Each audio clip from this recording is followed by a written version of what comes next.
Light be with you, champions of the light, and welcome back to another episode of Light Be With You. In the last episode, we seriously struggled to level, and we only got to level 2, which is by far not good enough. We're gonna really have to pull out all the stops this time. The last episode really popped off, you guys, and I really appreciate the support. Don't forget to comment below. As you can see, I read every single comment. So, yeah. And with that, let's get into the video. So as you probably remember from last time, I did join this random guild following a whisper. They promised me bags and a wand. To my surprise, they actually followed through. Looking at my mailbox, it seems they have delivered 3 Lidum bags and a lesser and greater enigmatic wand. Now, I'm probably not going to use these wands, obviously. They have no stats and I'm not allowed to do battle.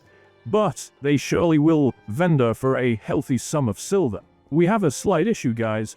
I'm not really able to take the penny quests. I'm still too low level. However, I remember some wise words that were given to me even by that evil rogue who got me killed the first time. He said to be wary of caves or something or other. Now, I have a great idea.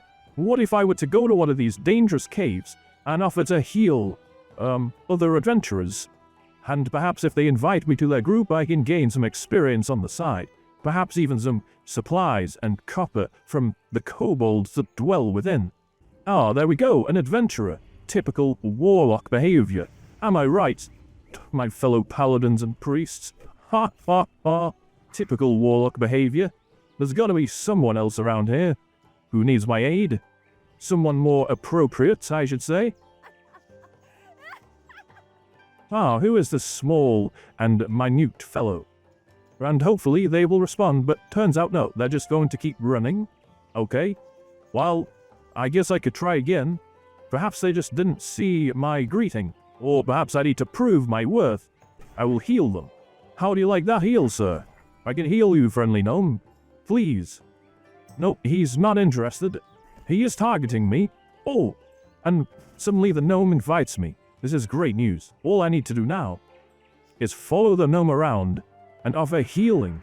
And just like that, level 3. This is already looking very lucrative. Of course, the gnome takes the chest, but who am I to deny him of his prize? What an honorable fellow. This is a nice upgrade for a priest like me. Meets Bald, as seems to be wandering into the dangerous cave. And as nervous as I am, and as dangerous as this may be, I must come to his aid. I warned the gnome that caves are dangerous places to go. Maybe. Feeling a little nervous about that. The gnome don't seem to be concerned. Would this gnome have perished without my aid? Perhaps. As you can see, there are people who have perished in this cave. I do not want to end up like that. Well, I assume that mage down there. Now, while I help Meatball out in the cave, perhaps it's a good opportunity to remind ourselves of our holy vows. And for newcomers, welcome back to Light Be With You, the classic hardcore challenge where mercy, charity, and sacrifice define every step of our journey. Can we reach level 60 while maintaining our holy vows and following the holy commandments? We must not cause harm to any creature. We must be willing to sacrifice ourselves, doing everything within reason to save lives. And we must not beg others for help or ask for favors. With our vows intact, let's continue the pilgrimage. I am helping Meatball here, not technically the one receiving any help. Although I am passively gaining experience, this Meatball fella seems a little confused. He doesn't appear to know what he's doing. However, any attempt to guide the gnome into doing any sort of action could be considered cheating. As we head back, I decide to ask the gnome where he got inspiration for his name. My dad. I have a feeling this gnome player may actually be a little kid. I must be wary not to fall into any stereotypes, but I'm not going to explain that any further. The gnome is actually being quite polite, even asking if I am ready. All I say is yes, but I also said let's go, which could be considered giving instructions perhaps. But hopefully you guys will let this slide. All I was saying really was yes, I'm ready for whatever you want to do, my friend. I wasn't saying let's go somewhere, okay? I wasn't saying where to go. All I said was let's go, as in yes, let's go. Because he said ready, okay? So I'm not cheating, guys. I swear. I am sticking to my holy vow. Just like the rogue, they are trading me loot, so normally I would consider that a sign of kindness, but as we know, trading gear to me doesn't necessarily equate to friendliness. It could also be a trick. We re-enter the cave, and luckily I had been able to pick up a quest earlier to collect candles. Turns out, Meatball had forgotten to pick up the candle quest. And this was a great opportunity because at level 3 I was now high enough level to pick it up too. This could be the first quest since Dunmarrow that I'd actually be able to pick up. I just had to hope that I would get all my candles before the gnome did. Because if the gnome decided to just continue, even though I didn't have all my candles from the kobolds, then I would literally just not be able to complete the quest. I'm obviously not allowed to ask the gnome to stay. Fingers crossed, hopefully I get all the candles first. As we venture into the cave, I realize that a human warrior is about to perish. But luckily I come in clutch and save them with the power of the light. Even Meatball joins the fray. An honorable gnome indeed. This is my first save. Remember the commandments. I have to go out of my way to save anyone that I can. All in a good day's work, I say. You know, a lot of this armor here, it's not actually really providing me much use. But I will say it does look pretty fancy. This blue cloak is very royal and regal. I'm really starting to look the part. And just like that, level 4. My holy work earns me coppers, linen, and various other items, including nice clothing. Truly, the light is generous to those who obey. And I check how many candles the gnome has, and it turns out they only have 5, whereas I have 7. I tell the gnome I'm not leaving him, I'm gonna stay with him until the end of the line. And I'm secretly just very, very thankful that I was able to get my candles before the gnome. Back in Goldshire, I vendor, and after all the junk collected from Fargadeep Mine, along with the ones from the Guildmaster, I am now sitting quite well on a healthy sum of coin. Unfortunately, Marshal Ducan gives me a quest to go to Fargadeep Mine, and Remy 2 times wants me to get gold dust. I have a feeling that Meatball probably is not going to return to the cave, so perhaps I can find someone else to do those quests with. However, I do turn in the candles to William Pestle, and he gives me yet another quest. This time just to deliver some supplies to Stormwind. I decide to venture to Stormwind alongside my friend Meatball. In fact, I should probably aim to stick with the gnome for as long as possible. I turn in the candles to Morgan Pestle in Stormwind City, and it turns out the explosive rockets and the oil of Olaf and the lion's strength elixirs, neither of them are really going to help me on my quest, due to the fact that, yes, they require me to use violence or to be receiving violence. So I decide to do something very honorable. I tell Meatball he's been a great friend, and I give him the lion's strength elixir. They are far more useful in his hands than mine. And besides, the stronger he is, the easier it makes it for me too. Now it's important to bear in mind that I actually can't pick up any of these quests in Stonefield Farm. And so, as Meatball picks them up, I am simply going to be left further and further behind. Now, I could tell Meatball that I cannot pick up the quests, and perhaps Meatball would then grind out some Fargadeep kobolds with me, which would also get my other quest up. But doing this would be considered manipulation, and that could be considered getting around the no begging or asking for aid.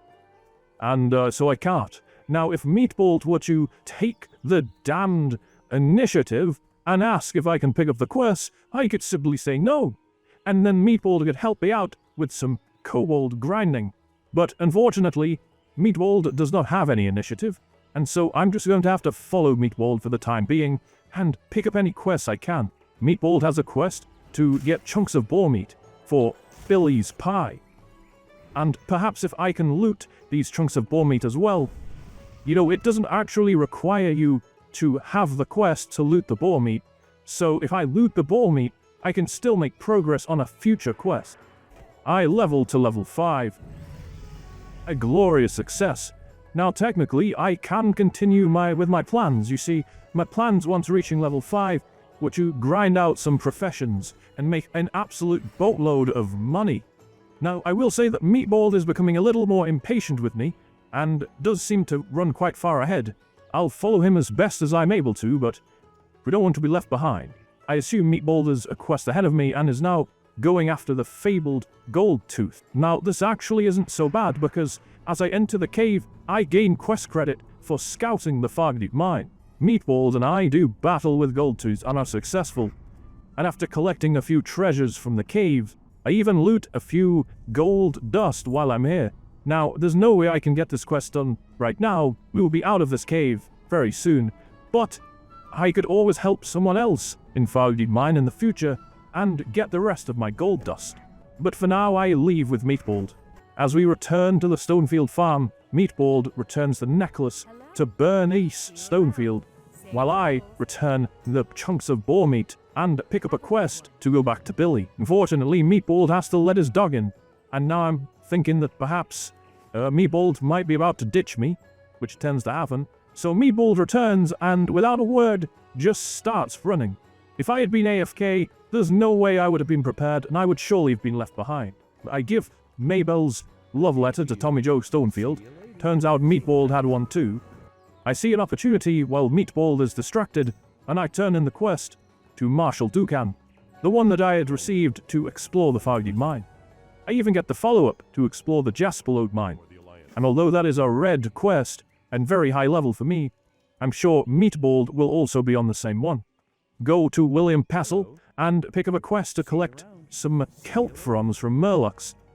Meatball and I battle the Murlocs of Crystal Lake, collecting their kelp fronds.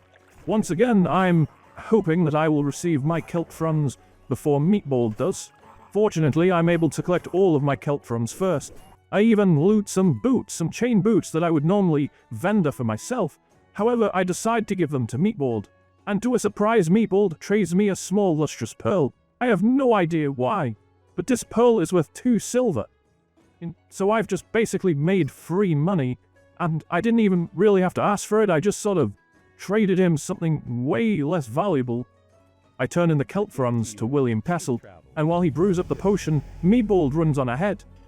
I really need to get going, or Meatballs will leave me behind.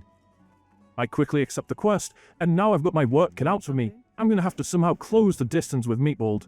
Fortunately, Meatball has a strong desire to just attack random mobs. We go to an outhouse, and I have a feeling that this gnome is definitely a little kid, because he seems to find it really funny. Flush. I don't even know what to say, really, at this, but... So, I'm just gonna... I don't know, whatever. It's not important, okay? It doesn't matter. I just hope he doesn't have to go to bed soon, or, you know, maybe his mother calls him down to eat or something, and I'll lose my leveling buddy, but for now, I've still got his attention. Meatball and I travel to the Eastvale logging camp, and despite being level 6 after turning in those kelp fronds to William Pestle, I'm still unable to pick up Guard Parker's quest. This is tragic because Meatball most certainly can, meaning I'm only going to fall even further behind. I know this journey is probably not going to last forever. At a certain point, Meatball will have completed more quests than me, and I will simply be too low level. Meatball then continues and finds a pile of rotting flesh on the ground, and after inspecting it for some time, he begins to dart off towards the Murloc camps. Then I come across a human warrior doing battle with multiple Murlocs. Despite being level 10, it's clear he's outnumbered, and both Meatball and I come to his aid. A second person that I have saved this episode. Being higher level like this, it really does allow me to perform true miracles of the light. Thank you, my lord. The Meatball has satisfied his grotesque curiosity. We continue. This time it appears to be that we are heading towards the Brackwell pumpkin patch. And I should let you guys know that I actually was able to pick up the quest that I assume Meatball is on. You see, back at the farm at Stonefield Farm, I was just high enough level to pick up a quest to kill Princess, the big fattest boar in the whole of the Brackwell pumpkin patch. And despite Meatball's supreme strength, it's clear that without my help, Meatball would probably have perished, for the boars do great damage. After felling Princess, I see a human priest who's almost dead and out of mana. However, we come to their aid, defending them. And despite saving the priest from obvious death, you know, the priest who's completely out of mana, who received multiple heals, and who had aid from Meatball, this priest does not seem to offer any sort of thanks, which is unusual for a holy priest of the light. Meatball even calls her out on it. That priest is playing hardcore WoW and would literally have died and lost their character's progress. And quite rightly, Meatball is not pleased. Neither am I. This is a disgrace. If I were taking bets, which I can't because I'm a holy priest, well, if I were taking bets though, I would assume that this priest is probably a shadow priest in the making. This priest disgraces the Church of the Holy Light and must not be taken seriously. If you ever encounter this priest in the wild, please remind them of their place. Do not mass report this person, because that would be really naughty. This person here, that would be very naughty. We encounter several souls of the fallen. These are adventurers who, despite playing hardcore, still have a need to collect the Soul of Iron buff for some reason. I really don't understand that. If anyone can explain why that might be, I would genuinely like to know. We return to the Stonefield farm, and I turn in the brass collar from Princess and get some new boots. Meatball and I return to Goldshire, where I'm hoping that Meatball might actually have the quest for Jasperlode Mine. And it looks like we are going to the Jasperlode Mine after all. Otherwise, this is a very strange route to take. Meatball, however, seems determined to do battle with multiple bandits. Unlike last episode where the rogue tried to kill me, Meatball does seem to be trying to kill me, at least not on purpose. But like any warrior, Meatball does seem quite reckless, and it could put my life in danger. Quickly, we find ourselves surrounded by kobold fiends. Fortunately, my holy heals are enough to maintain Meatball's health bar. And after completing the quest to explore Jasperlode Mine, a very kind Night Elf warrior randomly trades me a bag. You know, this lovely Night Elf warrior giving me a free bag has really helped. I now have full bags, and the reason this is so helpful is it is going to help massively when we do professions. Now, as a side note guys, in terms of receiving free stuff, though I can't ask for it, as a member of the Church of the Holy Light, if you're looking to make a donation to the Church of the Holy Light, please consider mailing or trading anything to me. I will happily accept it, and I will pass the donation to the Church of the Holy Light on your behalf. Me and Meatball return from a successful quest to the Jasperlode Mine. We're really getting along, having good fun jumping around in doing puddle splashing and various things. But unfortunately, something were to happen that would shake me to my very core. As we run towards Goldshire, ready to turn in the quest to Marshal Dukan, Meatball actually runs into the wall. I ask if Meatball's okay. I assume he's just, I don't know, gone AFK, or maybe his keyboard is stuck. I don't know. Meatball has been a great friend, and I'm going to stick with him as long as possible. I'm not done, right? I'm almost level 7, which is amazing. Oh, this is not looking good.